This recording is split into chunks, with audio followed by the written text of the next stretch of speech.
신앙이 자라는 습관이라는 제목으로 함께 말씀 나누겠습니다. 학교에 수업이 이제 막 합니다. 종이 울렸어요. 선생님이 들어왔습니다. 그런데 갑자기 학생 한 명이 손을 드는 거예요. 왜? 무슨 일이야? 선생님, 화장실 좀 갔다 오면 안 되겠습니까? 그래서 선생님 말하는 거예요. 너 이놈의 자식, 쉬는 시간에 이때까지 뭐 하다가 수업 시작하려고 하니까 화장실 가냐? 꼭 그런 애들 있죠. 또 그랬던 분들도 아마 여기 계실 거라고 생각합니다. 그때 학생이 이렇게 대답합니다. 네, 선생님, 저는 자기 전에 꼭 화장실 가는 습관이 있거든요. 지금 안 웃으시는 분들은 집에 가서 이제 아마 생각나서 웃을 거예요. 얘 지금 뭐 하려고 합니까? 이제 자겠다는 거예요. 이제 잘 준비하는 겁니다. 수업 시작하는데. 습관이 이렇게 무서운 겁니다. 아마 여러분 가운데도 뭐 좋은 습관이든 나쁜 습관이든 습관이 있는 분이 있을 거예요. 자기도 모르게 몸에 밴 것들. 그죠? 여러분, 세상 사람들이 저와 여러분들처럼 교회 다니는 사람들을 부르는 말들이 있습니다. 어떤 말들 들어보셨어요? 뭐 교인, 뭐 성도, 또 신자, 조금 이제 비아냥거리는 투로는 깎아서 예수쟁이, 뭐 이렇게 하는 말들도 있고, 또 뭐 그리스도인, 여러 호칭들이 있습니다. 다 뭐 같은 말들입니다. 저는 뭐 예수쟁이도 나쁘지 않다고 생각합니다. 그런데 우리의 정체성을 가장 정확하게 표현하는 호칭이라고 한다면 그 중에서 성도도 좋고 신자도 좋고 교인도 좋고 다 좋은데 그리스도인이라고 생각을 합니다. 가장 구체적인 표현이에요. 교인 그러면 그냥 뭐 글자 그대로 풀면 그냥 교회 다니는 사람 이런 뜻 아니겠습니까? 성도 그러면 거룩한 사람. 다 맞는 표현이지만 제일 정확한 건 그리스도인이라는 뜻이 아닐까 싶어요.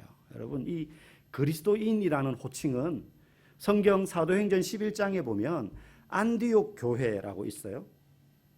그 교회에 처음 불려지기 시작해요. 안디옥 교회 성도들을 보고 사람들이 그리스도인이라고 부르기 시작했다고 성경이 기록하고 있어요. 그런데 그 사도행전 11장 19절에 보면 그리스도인이라고 부르게 된 계기가 하나 있어요. 어떤 사건이 있었습니다. 그 사건이 뭐냐 하면 이렇게 표현해요. 그때의 스데반의 일로 이렇게 시작돼요. 스데반이라는 그 당시 예루살렘교 초대교회 집사님이 계셨어요. 근데 이 집사님이 예수 그리스도를 전하다가 복음을 전하다가 전도하다가 유대인들의 돌에 맞아서 순교를 당합니다. 그 자리에서 죽어요. 그분이 첫 기독교 순교자예요. 근데 그 일이 있은 이후에 본격적으로 예수 믿는 사람들에 대한 핍박이 시작되는 겁니다. 그래서 예루살렘 교회에 모여서 신앙생활을 하던 그리스도인들이 막 흩어지기 시작을 해요. 그렇게 흩어져서 어디까지 가느냐면 안디옥이라는 지역까지 가는 거예요. 거기에 이제 또 도망 온 그리스도인들이 모여서 거기서 숨어 있는 게 아니라 거기서도 복음을 전하는 거예요. 누구처럼? 스데반 집사님처럼. 거기서도 복음을 전하는 거예요. 스데반이 예수님 믿는다는 이유로, 예수님을 전한다는 이유로 돌에 맞아 죽었는데도 그 일을 자신들도 당할 수 있다는 걸 알면서도 안디옥에 흩어진 그리스도인들이 복음을 전했거든요. 자신들에게 그 위험이 닥칠 줄 알면서도 그리스도를 따르는 삶을 포기하지 않았단 말이에요. 그러자 안디옥에 점차 예수 믿는 사람들이 많아졌고, 그리고 교회가 세워지고 사람들이, 믿지 않는 사람들이 그 사람들을 그리스도인이라고 부르기 시작한 거예요. 그러니까 그리스도인이라는 말은 처음 자칭 우리는 그리스도인입니다 이렇게 부른 게 아니라 안 믿는 사람들이 붙여준 거예요. 저 사람들은 그리스도인이다. 저도 군대에서 이등병일 때 처음 교회를 간다고 하니까 아주 이등병일 때는 봐주더라고요. 갔다 와. 근데 이제 군생활에 좀 적응을 하고 뭔가 이렇게 돌아가는 것도 알고 시키면 할 줄 알고 하는 것들이 점점 많아지고 하니까 교회 가는 거를 고참들이 싫어하는 거예요.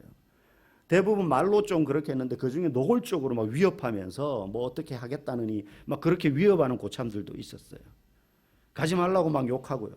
그래도 갔습니다. 기합 주면 기합 받고 때리면 맞겠다 생각하고 그냥 갔어요. 근데 실제 뭐 교회 갔다고 때리거나 뭐 그런 적은 없었지만 하여튼 이 언어 폭력 되게 많이 하더라고요. 뭐 괜찮았습니다. 그런 거 뭐 한 귀로 듣고 한 귀로 흘리면 되니까. 그렇게 한 10개월쯤 지난 것 같아요. 일병을 이제 달았어요. 일병 단지 얼마 안 됐을 텐데 한 고참이랑 밤에 이제 야외에서 근무를 서게 되었습니다. 그 고참은 다른 종교를 가지고 있는 사람이에요. 우리가 아는 일상적인 이런 종교, 뭐 기독교, 불교, 천주교 이런 거 아니에요. 이상한 종교예요. 그 고참이 갑자기 뭐 이런저런 이야기를 하다가 앞뒤는 기억이 안 나는데 예전 일이라 저한테 이런 말이에요. 병대 너는 나이롱 신자 아닌 것 같다. 여러분 우리 학생들 나이롱이 뭔지 아세요? 나일론이라고 섬유 재질이 있어요. 면 말고 그 땀 흡수도 안 되고 막 미끈미끈거리고 나일론으로 만든 양말 하루 종일 신고 나중에 집에 들어오면 발냄새 엄청 납니다. 그게. 그러니까 천이 좋지 않아요. 쭉쭉 늘어나긴 늘어나요. 신축성은 좋은데. 그러니까 그런 가짜 신자, 이름뿐인 신자는 아닌 것 같다. 그 사람이 저한테 그렇게 말했어요. 그 사람하고 저하고 사이가 좋지 않아요. 고참이고 쫄따구니까. 뭐 사이 좋을 리가 있습니까? 근데 저는 세월이 많이 지났지만 그 말이 아직도 잊혀지지 않아요. 한 번씩 생각나요. 다 보고 있다, 안 믿는 사람들이. 그 사람들이 성경도 모르고 예수도 모르고 신앙도 모르고 교회가 어떤 곳인지 모르나 그 사람들이 볼 때도 자기가 볼 때 저 사람은 진짜 교인 같다. 쟤는 나이롱이야. 주일날 예배는 드리는데 사는 거 보니까 우리하고 별로 다르지 않아. 그거 다 압니다. 대놓고 말을 안 해서 그렇지. 판단하는 거예요. 그래서 저는 한 번씩 그 말이 떠오를 때마다 저를 한번 되돌아봐요. 나 지금 혹시 나이롱 아닌가? 참 희한하죠. 교회 다니는 사람을 싫어해요. 그 사람들이. 자기들처럼 살지 않고 자기들과 다르게 사는 것 때문에 유별나다고 생각하기도 하고 뭐 교회 다닌다고 제사도 안 지낸다 그러지 뭐 술자리에서 술도 거절하지 뭐 이런 거 보면 막 꼴사납게 생각하고 싫어하면서도 희한하게 그렇게 살면 너는 그리스도인인 것 같아 라고 생각한다는 거예요. 그렇습니다. 안디옥 교회 교인들에게도 마찬가지였어요. 너 교회 다녀? 너 그리스도인이야? 두들겨 패고 신고해서 잡아가게 만들고 옥에 가두고 나중에 황제가 누구냐에 따라서 핍박의 강도가 세지면 그리스도인이라는 사람들은 색출해가지고 사자우리에 던져놓고 불에 묶어서 기둥에 묶어서 불에 태우고 머리에 심지를 꼽아가지고 로마 신에 불을 밝히고 그렇게까지 하는데도 그들이 그리스도를 닮아가는 삶을 포기하지 않더라는 거예요. 이 사람들이 부르기 시작하는 거예요. 저 사람들은 그리스도인이다. 그리스도를 따라가는 사람들이다. 목숨보다 더 중요하게 여긴 것이었어요. 그리스도를 따라가는 거. 그리스도를 닮아가다가 내가 육체적인 위협을 받아도 실제 핍박을 받아도 경제적인 손해를 입어도 직장에서 쫓겨나도 포기하지 않는 것, 그리스도를 따라가는 것이다. 그래서 그렇게 불렀던 거예요. 그러니 그리스도인이라는 호칭은 단순히 교회 다니는 사람을 뜻하는 게 아니라는 거예요. 교회 온다고 다 그리스도인이 아니라는 겁니다. 실제 그 사람의 삶이 그리스도를 따라가고 있느냐. 그 삶을 따라가기 때문에 축복이나 좋은 일이 아니라 때로는 손해와 고난도 감수할 각오를 하고도 따라가느냐. 여러분 그런 삶은 추상적인 게 아닙니다. 단순히 그런 각오를 가진다고 해서 그렇게 살 수 있는 게 아니에요. 내가 편하고 일이 잘 풀릴 때는 내가 그리스도인 같은데 위협이 찾아오고 신앙의 도전이 찾아오고 막상 몸이 아프고 일이 안 되고 어려움이 막 찾아오고 정신적인 스트레스가 더해지면 가장 쉽게 놓기 좋은 게 신앙이에요. 신앙. 왜? 그거 놓는다고 해서 내가 당장 죽는 것도 아니고 배를 굽는 것도 아니고 그거 놓는다고 해서 내가 망하는 것도 아니거든요. 그러니 신앙을 제일 쉽게 놔요. 교회 안 오는 게 제일 쉬워요. 적어도. 그런데 내가 그리스도인이냐 하는 건 그런 정도로 다툴 수 없는 문제. 추상적인 게 아닙니다. 아주 구체적으로 삶 속에서 드러나는 태도입니다. 가난한 자, 소외된 자를 돌아보는 겁니다. 이 사회의 기득권들에게 눌려서 오늘도 땀 흘리며 일하지만 그 정당한 대가를 받지 못하거나 권력과 멀리 있기 때문에 힘 있는 자들에 의하여서 부당하게 이용당하고 착취당하는 사람들에게 귀 기울이고 그들을 어떻게 하면 도울 수 있을까 하며 구체적인 행동을 하는 것, 그게 있는 겁니다. 그리스도인이냐 하는 건 구체적인 모습이 있어야 돼요. 여러분 오늘이 어떤 날인지 아십니까? 오늘 4월 16일 세월호 참사가 있은 지 9주년이 되는 날이에요. 아마 여러분들 다 기억하실 겁니다. 저도 그때 이제 그 노란 리본 그거 열쇠고리 많이 사서 이렇게 이웃들에게 나눠준 적이 있어요. 화성 살 때는 제가 화성 살 때 이제 그 일이 일어났었거든요. 단원고 가서 이렇게 몇 번씩 둘러보곤 했었습니다. 여러분, 우리는 삼자니까 오늘이 그날이구나 하고 넘어갈 수 있어요. 근데 적어도 여러분들 중에 부모라면 그게 남의 일처럼 다가올 수는 없어요. 잠깐만 눈을 감고 그분들의 입장에서 본다 하더라도, 그죠? 얼마나 그분들은 아직도 가서 많은 그 부모님들이 아직도 자녀의 핸드폰을 가지고 있어요. 그러니까 그거를 명의를 이렇게 못 없애는 거예요. 그리고 그 자녀 핸드폰은 4월 16일에 멈춰져 있어요. 그날 4월 16일. 그분들의 마음에는 아직도 고등학생, 단원고 고등학교, 자기 자녀가 살아있으면 이미 성인이 되었겠지만 슬픔 당하고 어려움 당한 이웃들의 아픔에 적어도 공감할 줄 아는 사람이 그리스도인인 것이죠. 나만 열심히 잘 믿으면, 그래서 복받고 잘 되면 돼. 그건 그리스도인이 아닙니다. 그건 그리스도인이 아닙니다. 한국 기독교의 역사가 그랬어요. 한국 기독교의 역사가. 1904년에 연동교회, 서울의 연동교회가 세워집니다. 그 교회는 특이했어요. 이 연동교회가 세워졌던 연목골, 그 당시 이제 그 지명입니다. 지금 종로구 연지동이에요. 그 연목골은요, 천민 주거지였어요. 천민 주거지. 쌍놈도 아니고 천민, 백정 막 이런 사람들.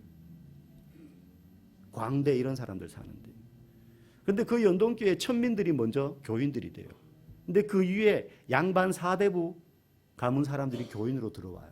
예배를 드리는데 가세, 흰 도포 두루마기 입은 양반들이랑 상투 틀고 막 수염도 못 깎고 집신 신은 천민들이랑 같이 앉아서 예배 드리는 거 냄새 막 나고. 로마서 1장 16절 말씀, 내가 복음을 부끄러워하지 아니하노니 이 복음은 모든 믿는 자에게 구원을 주시는 하나님의 능력이 됨이라. 먼저는 유대인에게요 그리고 헬라인에게로다. 복음이 유대인과 헬라인에게 차별을 두지 않고 전해지기 때문에 그 당시 유대인들이 헬라인 그러면 이방인들, 걔보다 못한 이방인들이라고 여겼으나 그 복음이 그들에게 똑같이 전해지고 모두가 하나님의 자녀가 된다. 이걸 연동교회에서 그대로 실천한 거예요. 구체적으로. 양반과 쌍놈이 어제까지 내 집에서 부리던 천민이고 쌍놈인데 교회 장로가 돼요. 그 사람이. 양반은 집사인데. 근데 그걸 받아들여요. 그 당시 지금은 안 그렇지만 그 당시 같으면 이거는 반상의 도를 뛰어넘는 거예요. 하나의 교인이 되는 겁니다. 교회에서 계몽운동을 했습니다. 글을 모르는 사람들, 대부분 천민들, 양민들이죠. 글을 몰라요. 배울 기회조차 못 얻었으니까. 그런 사람들을 불러 모았습니다. 글을 가르쳐 줍니다. 그리고 학교를 세워서 그들을 받습니다. 서당 근처에도 못 가던 사람들이. 그리고 한문 성경을 한글로 번역해서 누구라도 성경을 읽게 만듭니다. 루터가 종교개혁을 일으키고 난 다음에 아무도 읽지 못하던 사제들만 있던 라틴어로만 되어 있던 성경을 독일어로 번역해서 막 뿌리잖아요. 그런 일반 군중들이 성경을 읽을 줄도 모르고, 그 당시 중세 교인들은 성경책도 없어요. 성경책이 있어봐야 라틴어로 되어 있어도 아무도 읽을 줄도 몰라요. 사제들만 앞에서 읽는 거예요. 근데 그걸 독일어로 번역해서 막 뿌리니까 성도들이 자기들이 하던 말로 된 글을 성경으로 읽으니까 눈이 번쩍 뜨이는 거예요. 그러면서 야, 이거 사제들이 엉망진창으로 성경을 가르쳤구나. 그러면서 종교개혁이 막 활활 타올랐던 것처럼 한번 성경을 한글로 번역해서 누구라도 다 읽게 만들었어요. 교회가 그런 일들을 했어요. 그저 그들을 위해서 축복하고 교회에서 열심히 기도만 했던 게 아니에요. 나가서 그런 사람들을 데리고 와서 먹이고 입히고 씻기고 가르치고 지도자로 세우고. 여러분, 1919년 그 당시 3.1운동이 있었을 때 그때 기독교 인구가 우리나라의 조선의 1.3%였어요. 1.3%. 10명 중에 1명 겨우 믿을까 말까. 그런데 독립선언문을 낭독했던, 거기에 앞장섰던 민족대표 33인 중에 14명이 기독교인이에요. 40%가 넘었어요. 천도교도 있고 불교도 있었어요. 제일 많은 게 기독교였어요. 33명 중에 14명.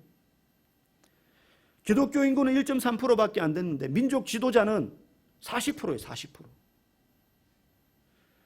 구체적으로 민족의 독립을 위해서 앞장섰고 자신의 목숨이 위험할 줄 알면서도 구국의 활동에 앞장섰던 사람들이 기독교인들이었습니다. 구체적인.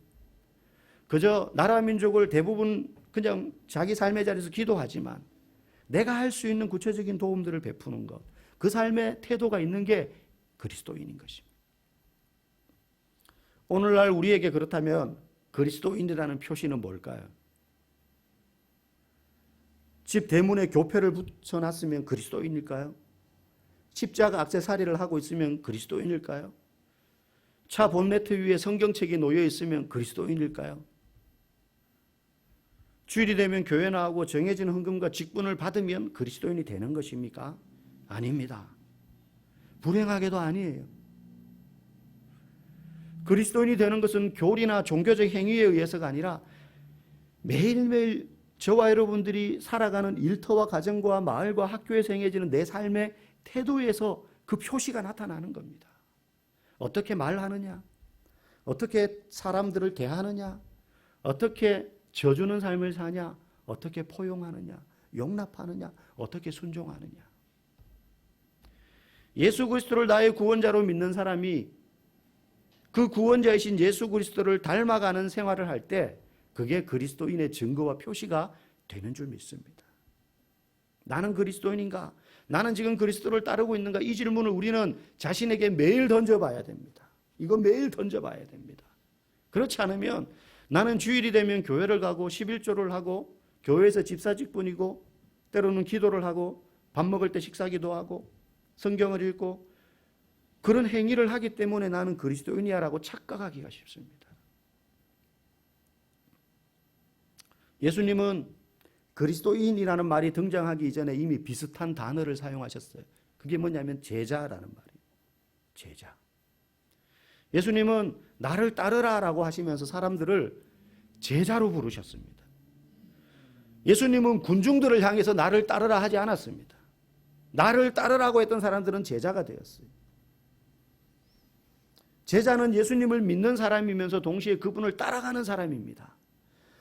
군중들은 멀리 서서 예수님이 베풀어 주시는 오병이의 기적 같은 거, 물리를 걸으시는 거, 병자를 고치시는 것을 보고 환호하고 놀라고 나도 그 혜택을 받았으면 하고 따라가는 사람이에요. 근데 제자는 예수님과 같이 거친 노숙을 합니다. 반겨주는 데가 없으면 길거리에서 자는 거예요. 배가 고파서 미리삭을 까불어서 먹어야 되는 거예요. 함께 욕을 얻어먹는 겁니다. 제자는. 군중은 그럴 필요 없어요. 자기 필요한 것만 얻고 집으로 돌아가면 돼요. 예수님 온다 그러면 와 구경 가자 이러면 돼요. 근데 제자는 아니에요. 같이 비 맞는 겁니다. 같이 핍박당하는 겁니다. 제자는 말로만 외치거나 마음으로 다짐만 하는 사람이 아니라 그분의 삶을 따라감으로 점점 닮아가는 사람이에요. 그러니 교회를 오래 다녀도 예수님을 닮지 않고 예수님을 닮아가는 노력이 없으면 그 사람은 제자나 그리스도인이 아니라 몸은 교회에 와도 그 사람은 그냥 구경꾼이에요. 군중이에요, 군중. 사람들은 잘 모를 수 있지만 예수님은 너무 잘 알죠. 쟤는 나의 제자야. 쟤는 군중이야 아직. 쟤는 구경꾼이야. 주일날에는 그래도 피곤한 몸이 끌고 꼬박꼬박 앉아 있는 건 가상한데 그래도 넌 구경꾼이야. 아직. 그러면 우리는 예수님을 따라가서 제자가 되고 그리스도인이 되려고 한다면 예수님이 무엇을 배워야 할까요? 어떤 삶을 따라가야 되는가? 예수님처럼 원수를 여러분 우리가 쉽게 사랑할 수 있습니까? 여러분의 한쪽 뺨을 때리면 예수님의 말씀에 순종해서 저의 이쪽 뺨도 때리세요. 할 수 있습니까? 예수님께서 그러셨던 것처럼 다른 사람 대신해서 여러분이 십자가에 못 박혀 죽을 수 있습니까? 우리는 죽었다 깨어나도 그렇게 못합니다. 우리는 그런 성품의 사람이 아닙니다. 우리는 게으르고 탐욕스럽고 이기적인 사람이에요. 만약에 그렇게 하는 것이 예수님을 닮는 것이라고 한다면 우리는 아무도 예수님의 길을 따라갈 수, 아무도 제자가 될 수 없고 아무도 그리스도인이 될 수 없어요. 그러나 우리가 그리스도인으로서 예수님을 닮을 수 있는 가장 기본적인 게 있어요. 이거는 할 수 있는 게 있어요. 그게 뭐냐면 기도하는 거예요. 기도하는 거. 그런데 그 기도가 그냥 어쩌다가 한번 하고 밥 먹을 때 하는 기도가 아니라 습관을 따라 때를 정하여 하는 기도예요. 습관을 따라. 여러분, 습관에도 좋은 습관이 있고 나쁜 습관이 있습니다. 우리 모두가 그렇잖아요. 제가 본 어느 글 중에 이런 글이 있더라고요. 거지 되기 딱 좋은 7가지 습관. 거지 되기 딱 좋은 7가지 습관. 1번, 배가 고프면 배달 어플부터 켠다. 2번, 대부분의 스트레스를 음주로 해결한다. 3번, 비가 오거나 거리가 조금 멀다 싶으면 택시를 탄다. 4번, 밥을 먹은 후 반드시 카페에 간다. 5번, 비가 오는 날이면 매번 새 우산을 구매한다. 6번, 1+1 상품은 일단 바구니에 담고 본다. 7번, 핸드폰 소액 결제를 자주 이용한다. 이게 거지 되기 딱 좋은 7가지 습관이래요. 돈을 너무 쉽게 막 쓴다는 거죠. 낭비하는 줄 모르고. 돈 쓰는 습관 하나도 이렇게 중요해요. 그런데 여러분, 기도에도 습관이 있습니다. 기도해야 된다는 거 교회 다니는 사람이라면 모르는 사람 아무도 없어요. 밥 먹기 전에 그래도 기도해야지. 다 압니다. 그런데 기도에도요, 좋은 습관이 있습니다. 어느 젊은 이제 따님인데 친정엄마가 암에 걸렸어요. 말기였어요. 발견했을 때 이미 병원에서 2개월 시한부 판정 내렸습니다. 그래서 여러 가지 항암 치료부터 지금 수술해도 힘들다. 그래서 항암 치료하고 항암 주사 맞고 항암 치료 받고 방사선 째고 이렇게 하고 난 다음에 그 다음 경과를 봐서 수술을 해보자. 뭐 그렇게 해도 길어야 뭐 한두 달 더 살까 그 정도죠. 이미 퍼졌으니까. 그래서 이 친정엄마가 그렇게 해서 조금 더 삶을 연장하는 대신 2개월 남은 인생 하나님 앞에서 찬양 기도 예배 드리다가 죽고 싶다면서 그냥 병원에 안 있고 집으로 돌아왔어요. 그리고 그날부터 이분이 안 하던 걸 시작합니다. 저녁 9시가 되면 집에서 혼자 예배를 드립니다. 9시가 되면 찬송하고 성경을 일정 부분 읽고 기도하기 시작합니다. 그냥 자기만의 예배예요. 시한부 판정을 받았다는 소식이 알려지면서 교회에서 성도들이 찾아오고 목사님이 찾아오고 불신자 이웃들도 막 찾아오는 거죠. 그리고 친척들도 매일 누가 찾아와요. 근데 누가 찾아와도 집에 어떤 일이 있어도 9시가 되면 이분은 예배를 시작합니다. 찬양 부르고 성경 읽고 기도하고 9시 손님이 왔어요. 9시가 됐어요. 그냥 손님 내버려 두고 하는 거예요. 거실 한쪽에 이렇게 깊은 등받이가 있는 의자가 그분이 예배 드리는 장소예요. 그럼 거실에 손님이 있어도 자기는 9시 되면 거기 앉는 거예요. 그 의자에. 이렇게 앉아가지고 성경책 무릎 위에 올려놓고 읽고 기도하는 거예요. 그 의자가 그분의 예배하는 장소였어요. 놀라운 것은 암세포가 골수까지 완전히 전이 된 상태에서 그 뒤로 7년을 이분이 더 살았어요. 치료받지 않고. 물론 고통 없이. 사진을 찍으면 암세포가 온몸에 다 퍼졌어요. 근데 안 아파요. 그동안 단 하루도 그러지 않고 단 1분도 어김없이 9시가 되면 이분은 그 의자에서 찬양과 기도를 드렸어요. 9시는 습관적으로 주님을 예배하는 시간이었고 기도하는 시간이었어요. 이분에게. 생명의 젖줄과 같은 시간이었어요. 그래서 9시가 되면 저절로 기도가 나와요. 그 시간 전에 어디 가지도 않아요. 습관이 되니까 9시 땡 알람이 울리면 자동으로 기도가 나오는 거예요. 여러분, 오늘 우리가 읽은 본문 22장 39절에 보면 예수께서 나가사 습관을 따라 산에 가심에 이렇게 말하고 있어요. 쉬운 성경 버전에 보면 예수님께서 예루살렘 밖으로 나가셔서 늘 하시던 대로 올리브산으로 가셨습니다. 습관을 따라 늘 그렇게 하셨다는 거예요. 우리말 성경에 보면 예수님께서 예루살렘 밖으로 나가 여느 때처럼 올리브산으로 가시자. 항상 그 시간에 늘 하시던 대로 예수님은 감람산 올리브산에 가셔서 기도하셨다는 거예요. 늘. 여러분, 예수님이 그렇게 기도하실 필요가 있는 분입니까? 우리처럼 연약한 분이 아니잖아요. 하나님의 아들이잖아요. 굳이 습관을 따라 기도 안 하셔도 돼요. 아니, 어쩌면 기도조차 안 하셔도 상관없어요. 근데 그분도 습관을 따라 기도하셨어요. 여느 때처럼. 이날은 죽음을 앞둔 전날이에요. 그런데 그날도 예수님은 습관을 따라, 내일 이제 잡히는데, 오늘 잡히는데, 좀 있으면 잡혀요 이제 군인들에게. 예수님 그거 아셨겠죠. 가룟 유다가 자기를 배반했다는 걸. 그럼에도 불구하고 예수님은 기도하러 가는 거예요. 왜? 그게 습관이 되셨어요. 습관이 되셨어요. 그래서 가룟 유다가 예수님을 붙잡을 군병들을 이끌고 예수님을 붙잡으러 왔을 때 예수님이 어디 계신지 정확히 알 수 있었던 거예요. 그 시간에. 왜? 그 시간만 되면 우리 예수님은 거기 가서 기도한다. 지금처럼 무슨 전화기가 있습니까? 시계가 있습니까? 이정표가 있습니까? 모르죠. 없죠. 그럼에도 불구하고 무리를 이끌고 바로 예수님께로 갈 수 있었던 건 예수님 그 시간에 거기 가면 항상 거기서 기도하고 계신다. 여러분, 갓 태어난 신생아의 시력이 어떤지 아십니까? 갓 태어난 애들은 안 보여요. 한 2주 정도가, 출생한 지 2주 정도가 되면 한 25cm 정도 거리에 되는 사물이 제법 선명하게 보인대요. 그래서 엄마가 모유 수유할 때 이렇게 눈 마주치, 그때 애가 막 땡그랗게 뜨고 바라보잖아요. 그게 딱 제 눈에 엄마 얼굴이 들어오는 거리인 거예요. 그래서 이렇게 뚫어져라 눈도 안 깜빡이고 쳐다봐요. 얼굴 막 익히는 거죠. 엄마인 줄.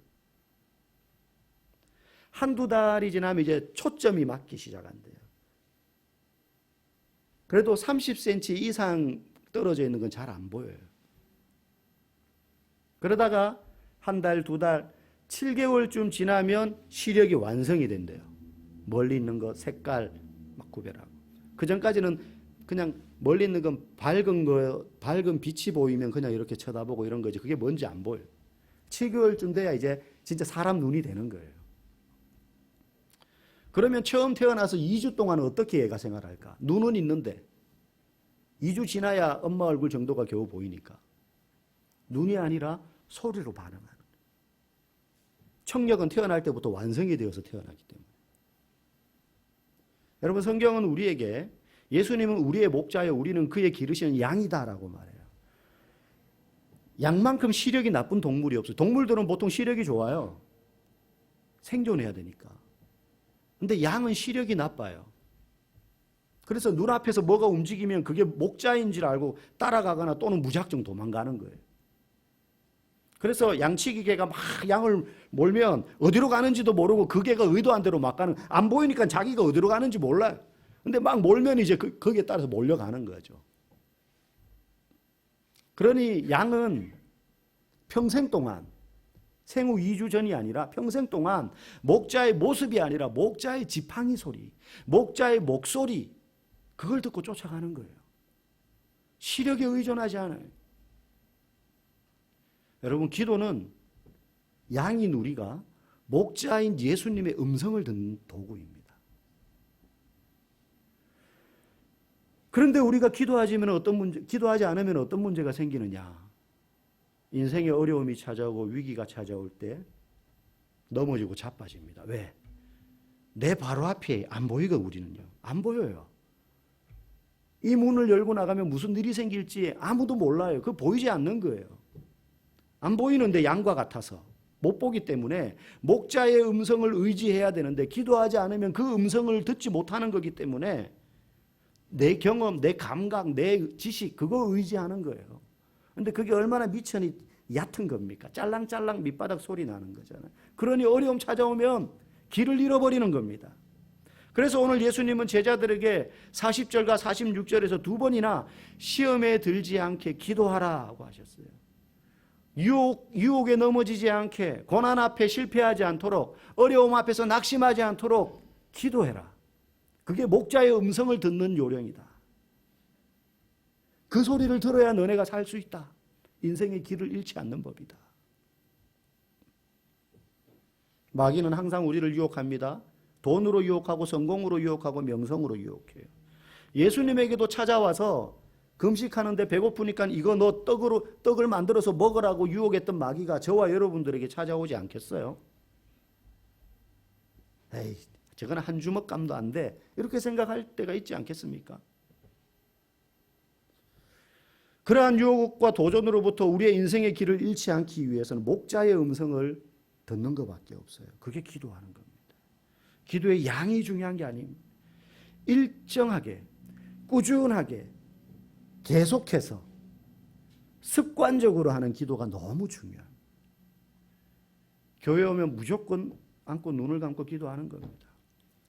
저는 목사님 습관적으로 그래도 하루에 3번은 기도합니다. 밥 먹기 전에. 하여튼 먹을 것만 앞에 있으면 자동으로 눈이 감깁니다. 그런 거 말고. 그런 거 말고. 어떤 분은 진짜 습관적이신 것 같아요. 식당 가가지고 물을 따르면 물컵 딱 받고 이제 기도하고 뭐, 저분 참 신앙이 좋구나. 근데 좀 이따 밥이 나오면 밥 앞에 놓고 또 기도하고 반찬 리필해서 오면 또 그 반찬 앞에 또 기도하고 막 이런 분도 봤어요. 그런 거 말고 때를 따라 시간을 정하여 일정한 양과 일정한 수준으로 습관을 따라 하는 기도. 이 작은 기도의 습관이 여러분의 인생을 바꾸고 목자의 음성을 듣고 그 인생의 시련과 어려움이 찾아올 때 앞이 보이지 않으나 그 음성을 따라 걸어감으로 인생의 길을 낙오하지 않고 잃어버리지 않고 걸어가게 될 줄 믿습니다. 그렇게 습관을 따라 기도하시는 우리 모든 성도들 되기를 주님의 이름으로 간절히 축복합니다.